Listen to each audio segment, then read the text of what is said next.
Good morning, ladies and gentlemen. Welcome to the special session 2 of Jeju Forum for Peace and Prosperity 2013.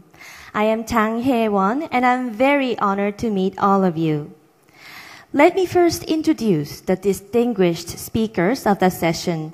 Ladies and gentlemen, please give each of them a round of applause when their names are called. First, the legendary investor, Chairman Jim Rogers of Rogers Holdings. Mr. Rogers, please proceed on stage.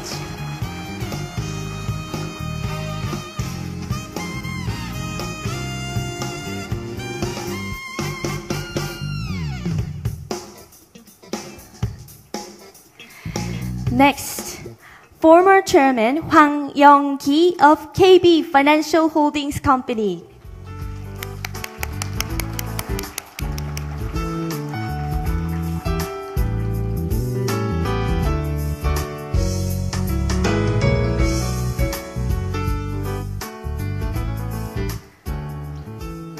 Well, ladies and gentlemen, I believe many of you share my excitement to meet the speakers. So without further ado, I would like to hand over the microphone to Mr. Hwang to moderate the session. Mr. Hwang, please begin. Thank you. Distinguished guests, ladies and gentlemen, and young students back there. Good morning. I'm Y.K. Hwang, ex-chairman of KB Financial Group. I used to be the Samsung Investment Management Company CEO and Samsung Securities CEO and chairman and CEO of Woori Bank. So I had a little experience in financial service. I'm honored to be here with you today to discuss with the legendary investor, Jim Rogers, about the world economy after the financial crisis. And more importantly, we should hear from him how we can make a lot of money like him.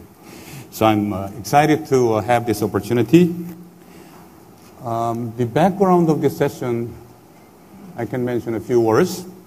The world is going through very turbulent times, and United States and Japan are fighting recession with printing a lot of money. And China is slowing down its economic growth and going through serious social and economic structure changes. Eurozone is still struggling from the backlash of sovereign debt crisis. And Korea as well is facing aging population, welfare demand, and more difficult export environment. In financial world, smart money is shopping around the world looking for higher returns, but good returns are more difficult to find. So at this very juncture, it is extremely timely and fortunate for us that we have legendary Jim Rogers here today. I do not think he needs a long introduction, but for the benefit of those who do not care about making money, let me say a few words about him. He was born in 1942. So guess how old he is? He's 71. And he started his business when he was 5 years old. Rather than playing baseball, he sold peanuts and picked up empty bottles in the baseball grounds. He graduated from Yale University with a bachelor's degree in history and subsequently acquired his second BA degree in Balliol College, Oxford in 1964, a degree in philosophy, politics, and economics. Very interesting academic background, isn't it? In 1973, and he was 31, Jim and another legendary, George Soros, formed the famous Quantum Fund, and during the following 10 years, these two gentlemen made 4,200%, 42 times return to the investors, and of course, fortune for himself. In 1980, Jim decides to retire and spends his time traveling on a motorcycle around the world. In 1992, he was 50 then, he travels through China again and the world on motorcycle over 160,000 kilometers across 6 continents, which was picked up in the Guinness Book of World Records.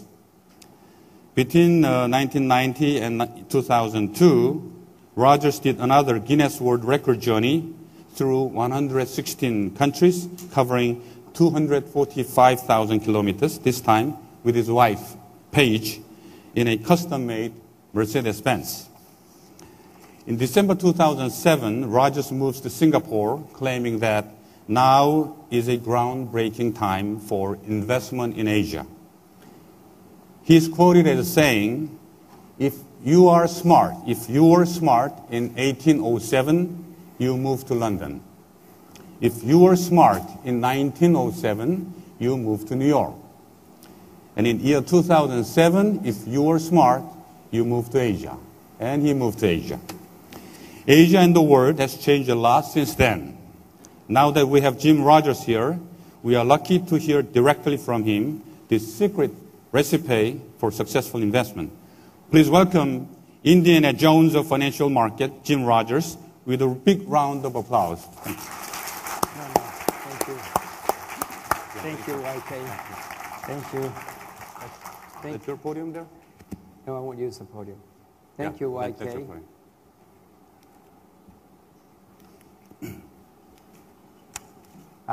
Thank you, YK. Thank all of you. Thank you very much for coming. I'm a huge fan of Korea. I've never had a bad time in Korea.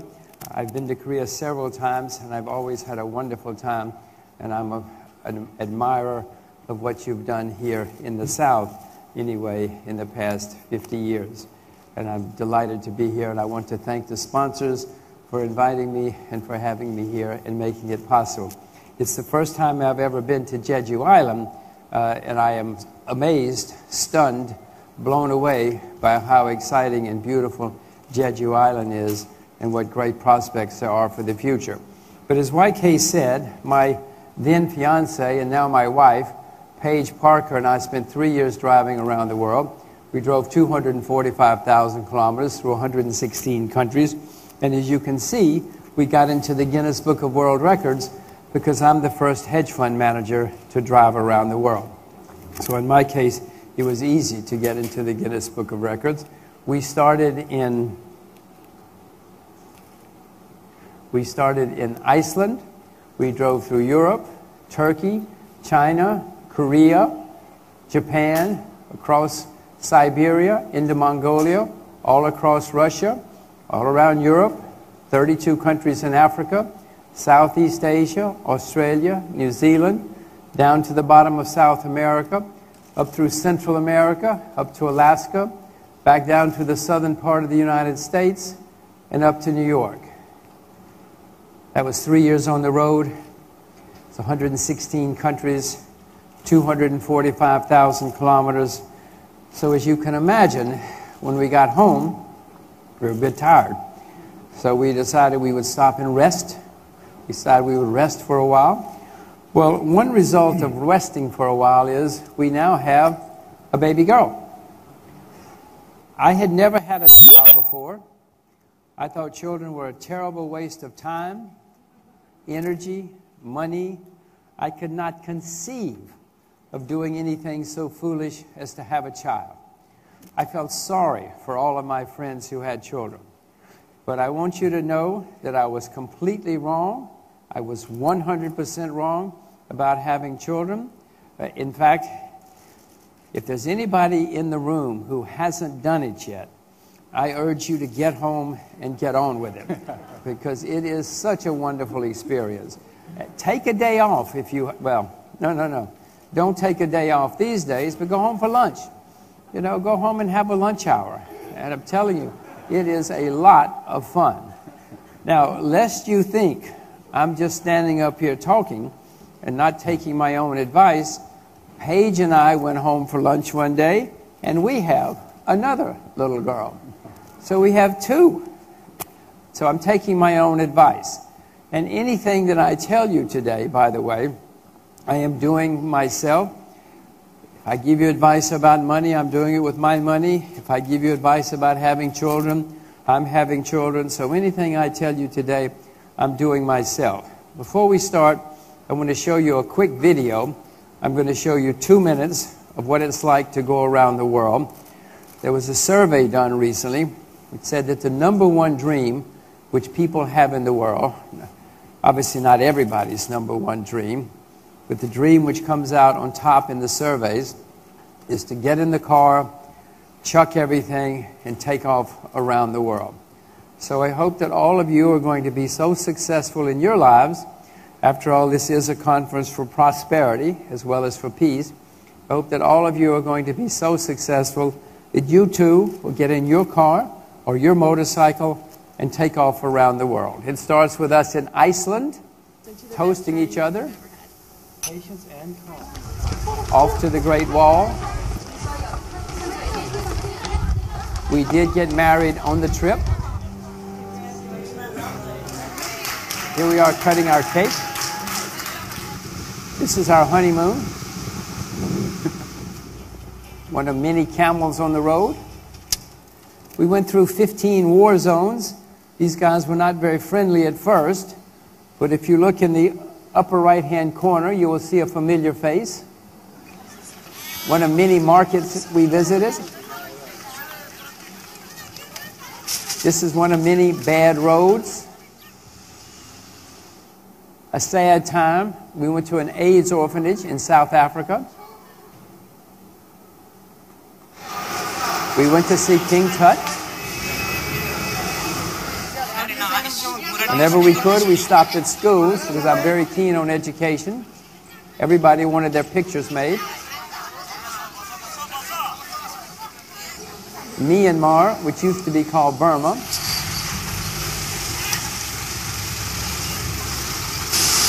This is Iguazu Falls down in South America.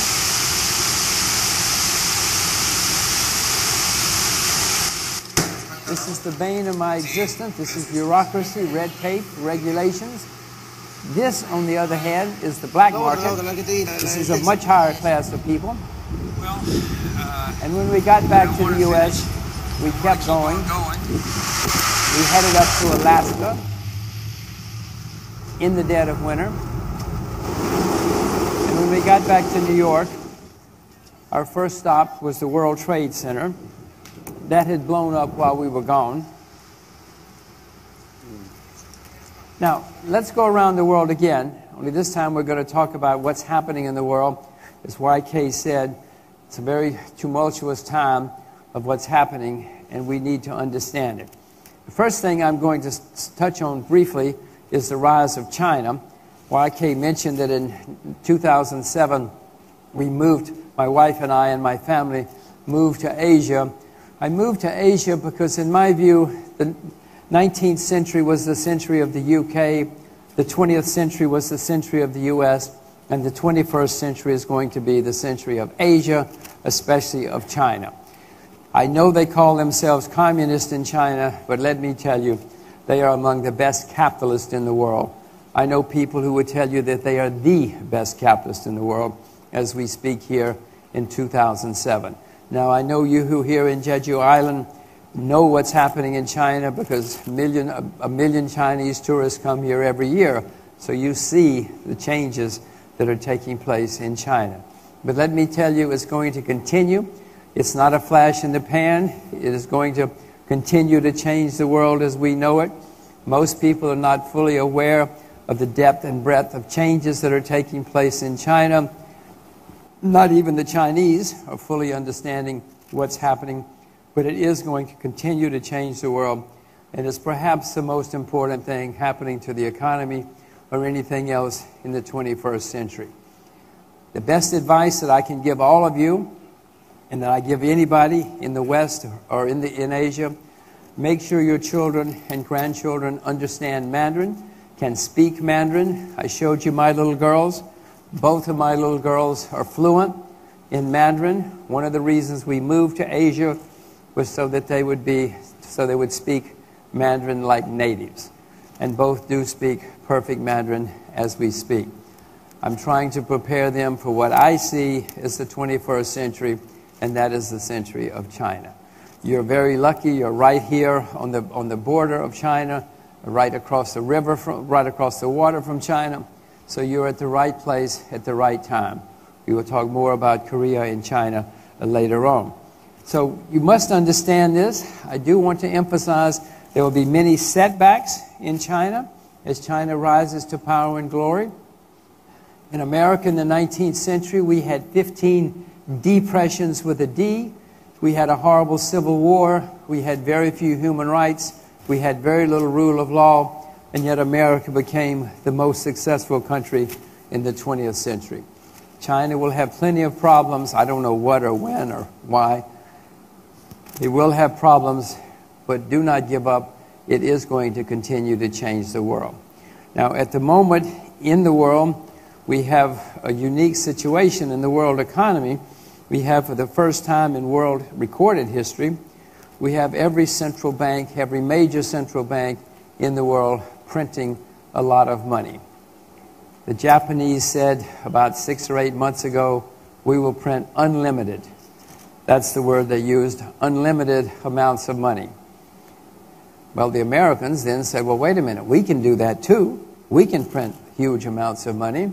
And in the English, the new head of the central bank in England said, well, wait, we can print money as well.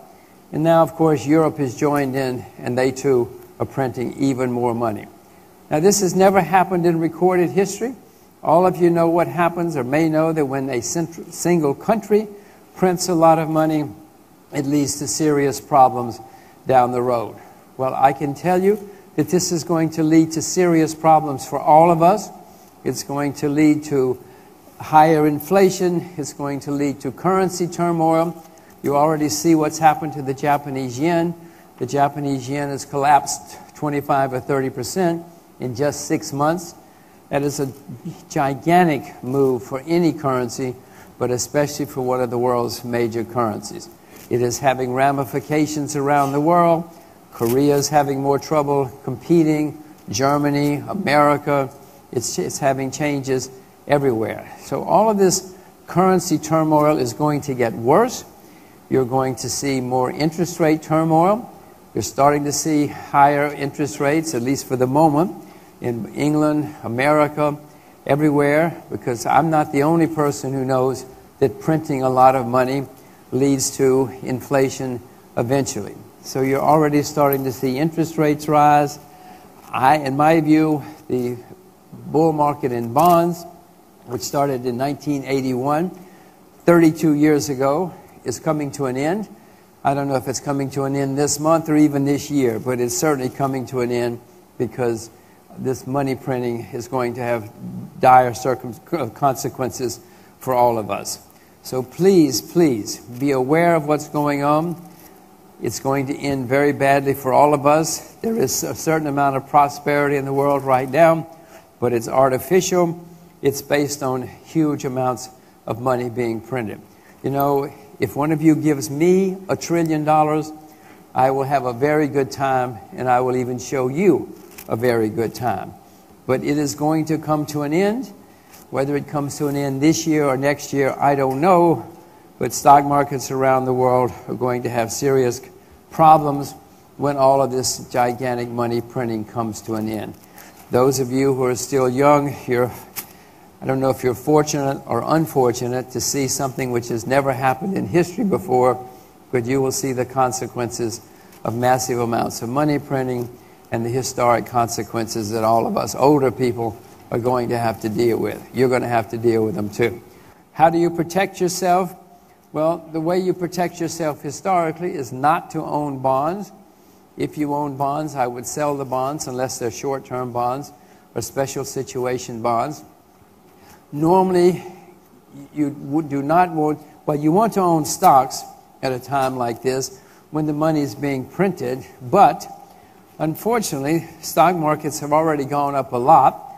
The Japanese stock market went up about 60% in 6 months. American stock market's making new all-time highs, Germany. So we're not the only ones to know that all of this money printing is having an effect in most parts of the world. So I would, unless you have very special situation stocks of something that's going to benefit from turmoil, chaos, and collapse, I would urge you to be leery of stocks going forward. I personally my own portfolio, I own some currencies. I have recently bought euros and Swiss francs because they're more depressed than things like the US dollar. I own some US dollars as we speak, not because I have any confidence in the US dollar, but only because since I see more turmoil coming in the world, rightly or wrongly, when there's turmoil, many people put their money in US dollars. Now, in my view, that's a terrible mistake because it's not a very sound currency anymore. The United States is the largest debtor nation in the history of the world. I want to repeat that. America is the largest debtor nation in world history, and the debts are going up at a very steady rate in the United States. So I'm an American, and I don't like saying it, but America's got serious problems facing it down the road, so the dollar is a very flawed currency. I happen to own some US dollars at the moment only because I expect more turmoil, and many people will put their money in US dollars because they don't know what else to do. I will be moving away from the US dollar as the currency turmoil develops, if I get it right. As I said, I'm moving more money into euros and into Swiss francs at the moment, not because they're great currencies, just because they're printing less money than the US right now. They're printing less money than Japan. All of us have a terrible problem. Where do we put our money in 2013, 2014? I own the renminbi, the Chinese currency, but unfortunately we can't just pick up the phone and buy a lot of renminbi. It is getting easier and easier to buy the renminbi. If you can diversify into renminbi, I would urge you to do so because that is a currency which is going to do extremely well over the next decade or two.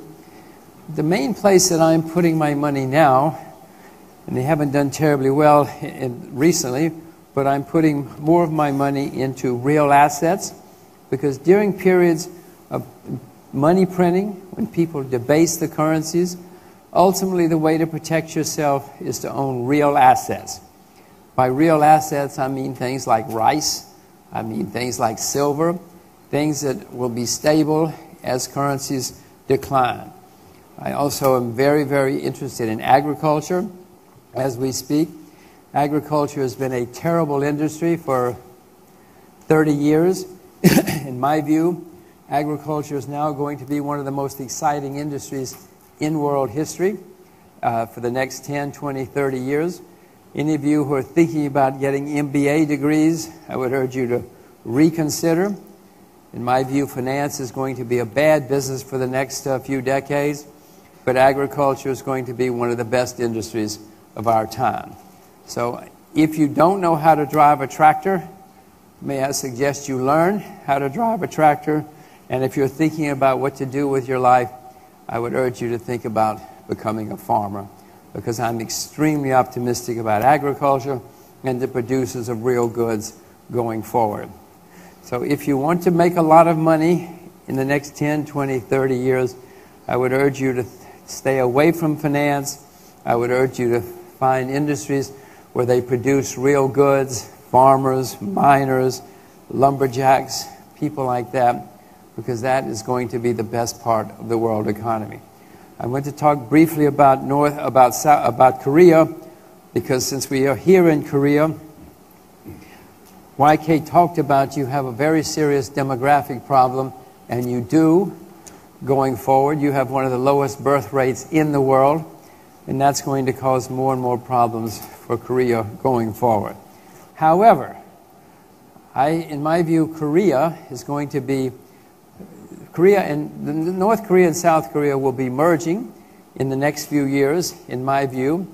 I know it is not the view of your government, not the view of most of you, but I see changes taking place in North Korea and hopefully in the South, so that North Korea and South Korea will merge sometime in the next 4, 5, 6 years. Now, when North and South Korea merge, Korea is going to be the most exciting country and the most exciting economy in the world. In the North, they have 20 or 25 million very cheap, educated, disciplined labor, and they have massive natural resources.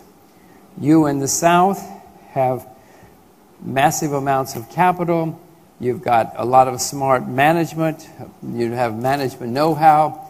So when you combine North and South Korea, you will have a country of 75 million people right on the Chinese border, and it will be the single most exciting economy in the world when this happens.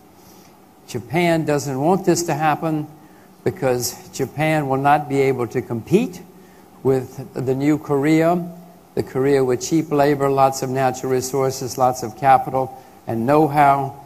Japan is a high-cost place to do business. So Japan is against this merger. You read it in the press all the time. But in my view, Korea is going to be the single most exciting country economically and politically when this merger takes place. I hope that your government will continue to open up to the possibility. I hope your government will continue to open up to the outside world so that Korea can live up to its promise. As you all know, many times in the last 2,000 or 3,000 years, Korea has been an astonishingly successful country.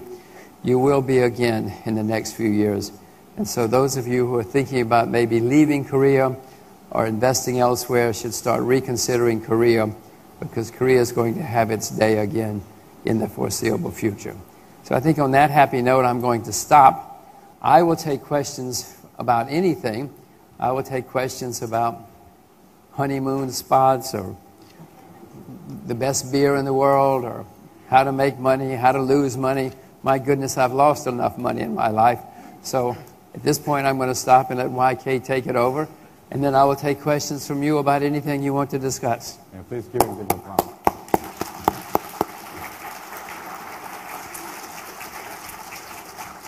Thank you. Thank you, Jim. It's a fascinating trip, fascinating stories, and some very surprising comments. For the benefit of the audience here, let's start with the North and South Korean merger. We normally say reunification, and you use the word merger. Now, it looks like the neighboring countries, particularly Japan, is not in favor of South and North Korea merger. And the previous Lee Myung-bak administration and current Park Geun-hye administration is taking a rather tough stance toward the North. And of course, North Korea is playing around with the nuclear weapons and making some, void threats to South Korea and to the world.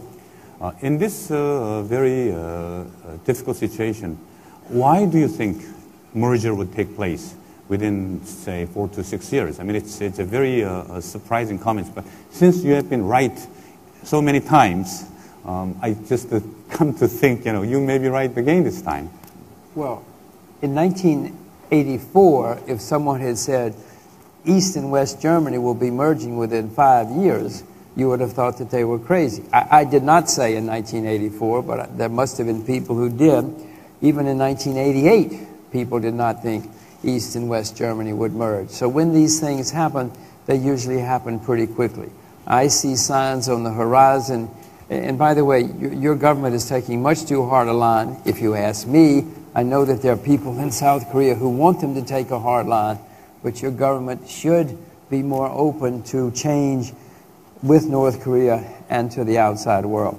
Now, I'm not South Korean. I'm not telling you how to live your lives or what to do. I'm just giving you my view that your government could be more proactive to make this happen. There are major changes taking place in the North. There is now a big middle class who knows that they can have a better life. There is a huge black market in North Korea now where everybody knows they can have more things if they want. The Chinese are pouring across the border into the northern part of North Korea, spending a lot of money, bringing in DVDs, bringing in magazines, bringing in all sorts of things, showing the North Koreans there's a different life. And they're all learning more and more now. Things like black markets or outside investment have happened before. Myanmar, East Germany, I've seen it many times. So I see the signs there. The new kid in North Korea is much different from his father and his grandfather. The kid was educated in Switzerland. He knows the difference in North Korea and what's out there on the outside world. His generals, when they were lieutenants and captains, used to go to Beijing, Moscow to see the Allies. Now they go 30 years later as generals, and they say, my gosh, look what's happened in Shanghai. Look what's happened in Moscow. And they come home and they see that nothing has happened. So everybody in the North is ready, in my view, is ready. I was in North Korea only once, but I saw signs everywhere, propaganda signs saying we should be a united country again. So the North Korean people have been propagandized, educated, taught that there should be one country. There should be one country. It's absurd that this island, this peninsula, which has such a great history, is two nations. You have a demographic problem here. One of the ways you will solve your demographic problem is you will merge with the North. They have a demographic problem of a different way. And also, you know, in South Korea you have a huge shortage of women developing. As you know, as you probably know, in South Korea right now for every 100 24-year-old Korean females, there are 120 24-year-old Korean males. You got a shortage of women, a serious shortage of women. Well, where are you going to get women? You can get some in Los Angeles, you can get some in New York City, but the place to get women is North Korea, if you're going to have enough women down here. So a merger with North and South Korea will also help your demographic problems, as well as making Korea, again, a dynamic powerhouse. I see all of the changes coming. I hope your government and their government can get together instead of shouting at each other across the DMZ. Jim, are you willing to put your money into Korea, anticipating a merger between the North and South? And if you do, what is going to be your target investment? Where would you invest? Well, I'm not investing in South Korea at the moment for a variety of reasons, one of which are the reasons I've told you before. There's this currency turmoil coming. As some of you know, the Japanese yen, the currency has collapsed. That's putting big pressure on many of your companies. You have done nothing wrong. You've been maintaining a sound currency. You've been maintaining a sound economy. But unfortunately, the Japanese, who have not been maintaining a sound economy and a sound country for several years, are now lashing out, trying to solve their problems in what I consider a crazy way. So I'm not investing in anywhere for the most part right now because I see problems. The only way that I'm investing in Korea at the moment is I have been buying North Korean gold and silver coins, because in my view, the only risk I have is the price of gold or silver.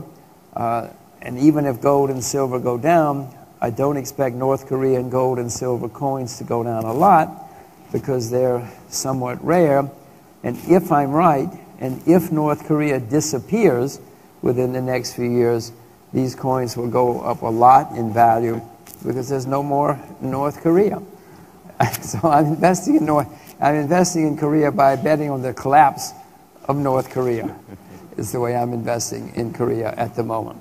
But if and when the merger gets closer, and if and when the currency turmoil is over, and markets have a drop sometime in the next year or two, then chances are I would be buying a lot of Korean stocks because they would be down if they go down. And then there would be the great possibilities of unification, a merger, and this would be the most exciting place in the world to invest. Jim, do you think the investment managers in Jeju and Korea should stop managing assets and sell their house in Seoul and buy a piece of land in the DMZ and learn how to drive tractors and move up there? Well, I am not optimistic about the future of finance. You know, we've had long periods in history when the financial types were in charge, followed by long periods when the people who produced real goods, the farmers, the miners, the oil people were in charge, then followed again by long periods when the financial types were in charge again. These cycles have been going on for hundreds of years. We had a great period in finance in the 80s, 90s, and the last decade. That's coming to an end, in my view. In 1958, America graduated 5,000 MBAs. The rest of the world graduated none. Last year, America graduated 200,000 MBAs. The rest of the world graduated tens of thousands more. So we have a huge glut, a huge oversupply of people in finance at a time when there's enormous leverage, enormous debt in the world financial system. In the 50s and 60s, there was, even the 70s, there was no debt in financial companies. But also you now have governments around the world being very anti-financial types. There's certainly governments in the West. They're putting on taxes, regulations, controls. They don't like financial types. They don't like us anymore. It's just like in the 50s and 60s, there were many regulations and controls which made finance a terrible place to be. So we got oversupply, lots of debt, and anti-governments. I contrast it with agriculture, for instance. In agriculture, in America, more than 20 times as many people got MBAs as study agriculture. If I were a student and I were looking around and I saw that more people in America study public relations than study agriculture, I would say to myself, maybe I should think about agriculture because there are massive numbers of people in finance and there's nobody studying agriculture or mining or any of the other engineering. That's where the opportunities will be. So if I were a fund manager, I would be thinking about looking for something else to do. Do you know how to drive a tractor, YK? No. Does anybody in this room know how to drive a tractor? Well, I see one man here. What is your name, please? Eugene Ta? Are you from Korea? I'm living in Jeju now, but I came from the U.S.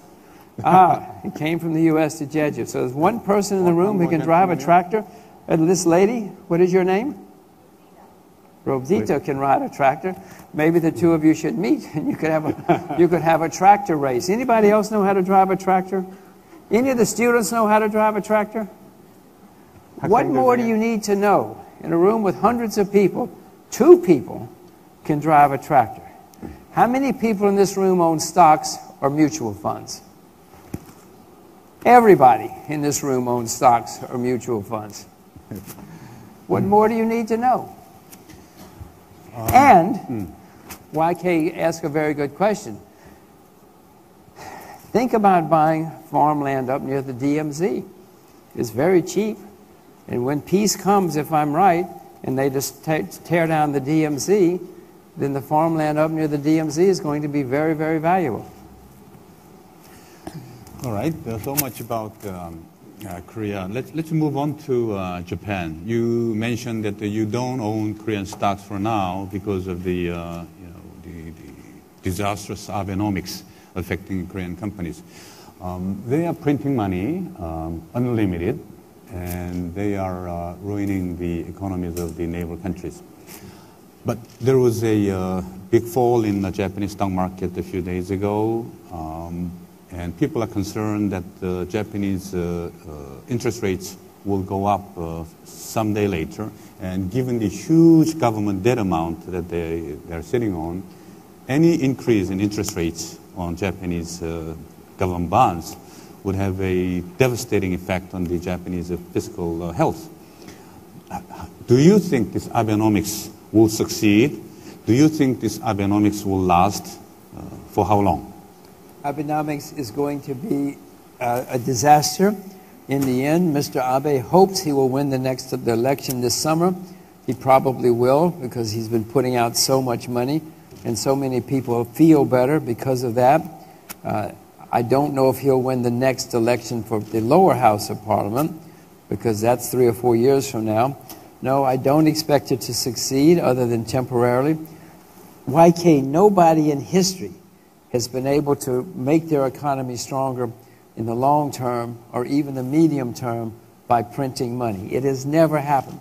If Mr. Abe could show me one case in world history where it has helped in the long term, I would say I'm wrong.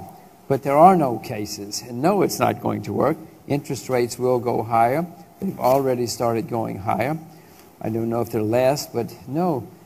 The huge debt in Japan is going to lead to many problems as interest rates go higher. And now this is good for Korea because one of your major competitors is making mistake after mistake after mistake. It's bad for you at the moment because of the currency. It makes your currency less competitive. But listen, your major competitor and your enemy for many, many decades is making many mistakes. It's not going to last. I don't know when it's going to stop. It might even be stopping now. The Japanese stock market has already started going down a lot. It's down 10 or 15% in 2 weeks. By the way, I sold most of my Japanese shares. I still own a few. So I don't expect this to last at all. I don't expect it to be good for Japan. It's going to be terrible for Japan. It will be good for Korea in the long run. Mm-hmm. So you are supporting... I would not teach my children Japanese if I were you. Teach them Chinese. So you are supporting the Korean Central Bank's monetary policy of relative tightening vis-a-vis the United States, Europe, and Japan. Yes, I'm not a fan of most central banks, but your central bank is doing a better job, in my view, than the other central banks, which I have mentioned. Mm-hmm, mm-hmm. And I know it's somewhat painful right now for some of you, especially if you compete with the Japanese while they're destroying their currency. If you can stand the pain, it would be good for you in the long run, especially once you merge, and it'll make you even more powerful. Mm-hmm, mm-hmm. Moving to China, people know that you are a great bull in China, and you dedicated your children to learning Mandarin. But some are a little bit more critical about China. China has a structural problem of coastal areas versus inland areas. China has this political structural problems of a one-party dictatorship. China recently has this shadow banking problem, the hidden liabilities of the financial institutions, so that the total national debt level is much higher than it appears to be. And growth is slowing down a bit. Against these critics, can you still defend the bright prospect of a Chinese economy for the next 5 to 10 years? I don't know about, oh my gosh, I'm coming undressed. I don't know about the next 5 to 10 years. China is trying to slow things down, and they should slow things down because they have inflation, they have a property bubble. So in my view, they're doing the right thing by trying to slow things down in China. Over the course of this century, in my view, they will do extremely well. I want to remind you that in America, we had 15 depressions in the 19th century. As recently as 1907, when the United States was on the verge of becoming the most successful country in the 20th century, the whole system collapsed in the U.S. Washington, New York, everybody was in serious, serious trouble. And out of that came the most successful country in the 20th century. So yes, China will have plenty of problems. Don't think they won't. I would also point out to you, you mentioned the political situation, the one party. I am not a fan of one-party dictatorships, but for whatever it's worth, in South Korea, a period of your great prosperity was when you were a one-party state. Japan was a one-party state for nearly 50 or 60 years during its period of great progress. I live in Singapore, which has been a one-party state for the last 40 years. It's changing, but Singapore was an extremely successful country as a one-party state. And by the way, the United States, in the latter part of the 19th century, when America really started taking off, was essentially a one-party state. So, yes, I prefer democracy. I do prefer different kinds of people and different governments, but sometimes if you have the right party and the right approach, one-party states can be successful. Okay, Jim, before I ask a few more questions to you, We have 13 minutes to go, and I can sense a lot of people wanting to ask questions. Can I just test the water? How many of you want to ask direct questions to Mr. Rogers? Can you raise hands? 3 or 4, 5, 6, 7, quite a lot. So, okay. You have to leave by 10. You got the 12 minutes to go. So anyone who asks questions, please be simple and precise. I think I can stay until 10 minutes after 10. Can I?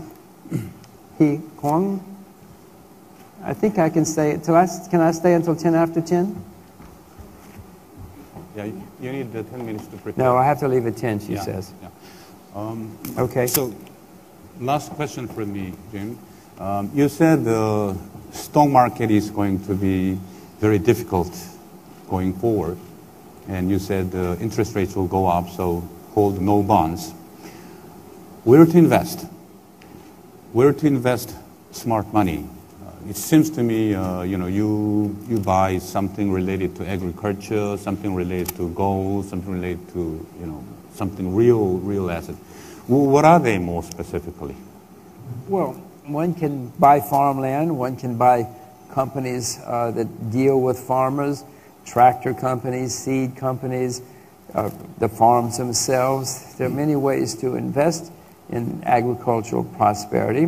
One can become a farmer. There are many ways to do it. But don't invest in anything unless you know what you're doing. Please, please, please do not listen to me or anyone else. Only invest in things that you yourself know about. If you cannot spell agriculture, please do not invest in agriculture. Please learn about agriculture, perhaps.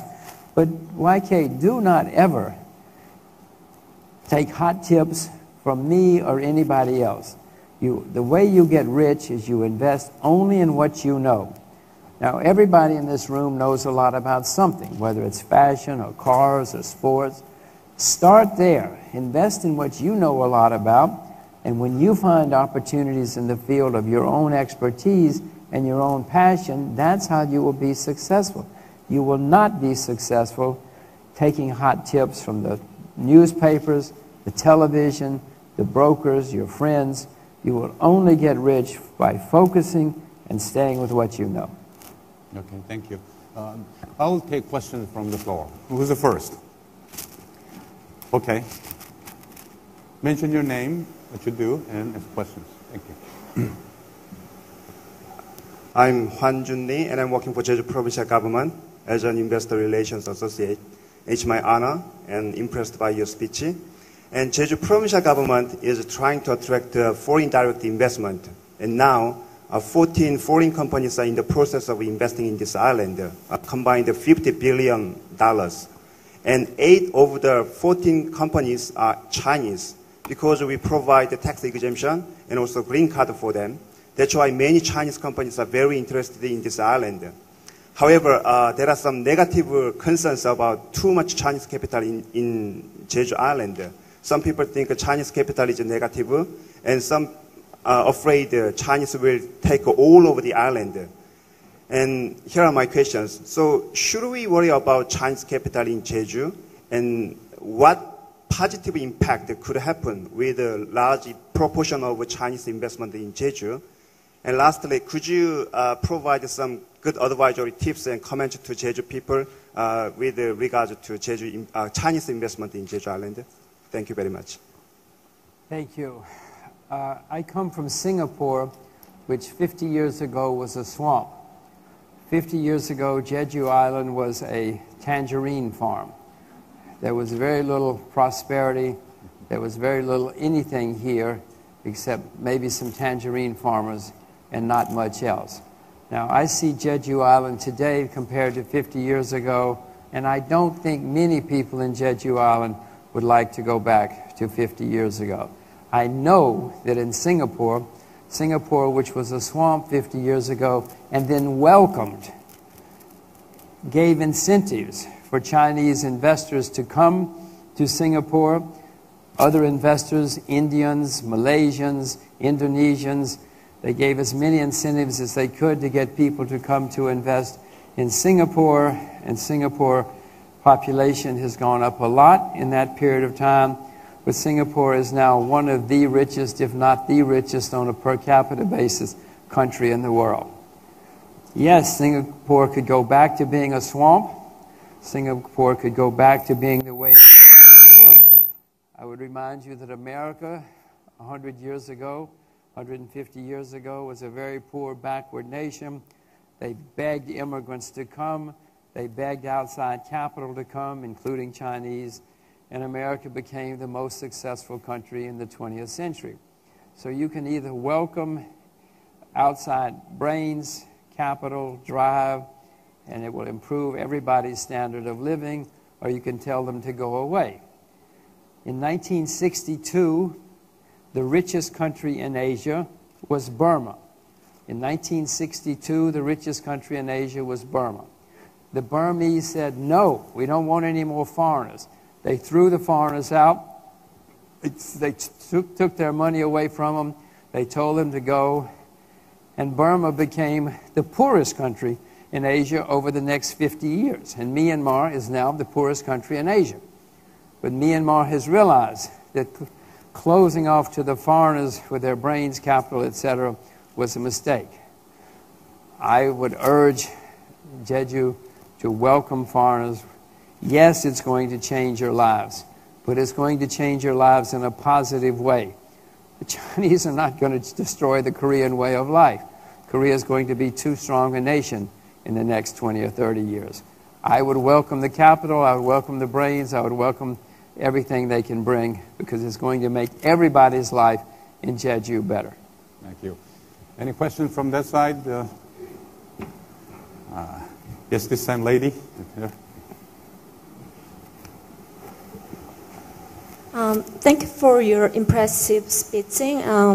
Would you tell me your opinion about ASEAN districts such as Myanmar and Thailand and etc.? Okay, what is your name? My name is Kyung-hee Park. Kauhiba? Yes. I'm sure my Korean's pretty bad. And you're Korean? Yes. You live in Jeju? No, I'm from Seoul. From Seoul? Yes. Okay.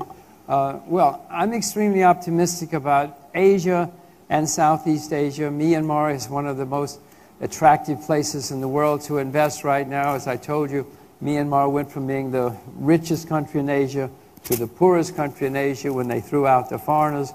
But Myanmar today has decided to open up again. Investing in Myanmar today is like investing in China in 1978 when Deng Xiaoping said we have to try something new. Myanmar has 70 million people, cheap, disciplined labor, massive natural resources, huge port systems and coastal lines. Its neighbors are China, Thailand, and India. It's at the right place with a lot of natural resources. So I cannot tell you any place I know more exciting than Myanmar in 2013, except maybe North Korea. It's hard for me to find a way to invest in North Korea, though, because I'm an American citizen. And what's happening in Myanmar is also happening in other parts of Southeast Asia. Cambodia, Thailand is improving for the better. Thailand is a huge agricultural nation. I'm bullish on agriculture, as you heard me say. So I see enormous opportunities in that part of the world. Korea is doing a lot in Myanmar right now because Koreans are energetic, far-sighted people in many cases. So I'm not the only person who sees what's going on in Southeast Asia. Indonesia, Malaysia. Malaysia is changing for the better. Indonesia is changing for the better.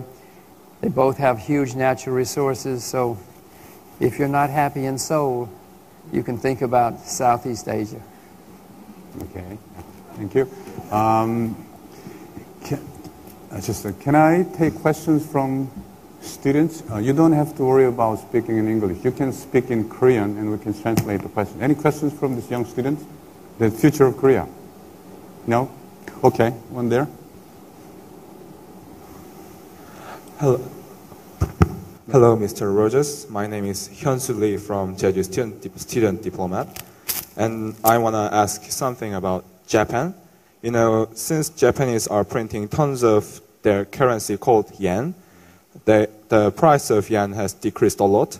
And can you give some tips for people who are going to invest in yen, including me, even me? So, sorry, you're a student where? Pardon, sir? Where are you a student? Actually, I am from foreign language high school, but I'm also a member of student diplomat of Jeju Island. And what year were you born? Pardon? What year were you born? 96. 1996, wow. I didn't know anybody was born in 1996. And you're very young. Well, that's a very perceptive question. If you want to invest in Japan, you must take into consideration what's happening to the yen. Now, the yen is probably going to continue to be weak for some time because Mr. Abe insists that he's going to print unlimited amounts of money. Some parts of the Japanese economy will benefit. Agriculture will benefit. People who build things for export will benefit. So you must find parts of the Japanese economy which will benefit from this ridiculous policy. But yes, some people are going to benefit, so you must find the people who will benefit, and then you can invest in those companies, but you must protect yourself by hedging the yen. I'm not going to explain hedging the yen now, but there are ways to protect yourself from the collapse of the yen. You can buy the shares in the companies which will benefit, and there will be companies that will benefit, but hedge yourself against the collapse of the yen. Yeah. But do a lot of reading first. You're 17 years old, which is, and I admire your insight and your interest, but do a lot of learning, because even if you're the smartest 17-year-old in the world, the smartest 17-year-old in the history of the world, there's still a lot you don't know. So don't worry. Just try to learn. I will take final questions from the floor. Yes. I'm sorry on the lady on the back side, but please, the gentleman in the front. Yes, thank you.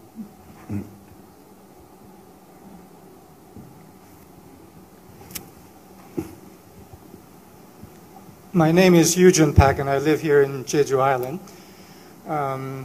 Gold skyrocketed in the last 10 years, but dropped dramatically in the last 6 months. What is the prospect of gold in the future? Well, thank you for the question. I own gold.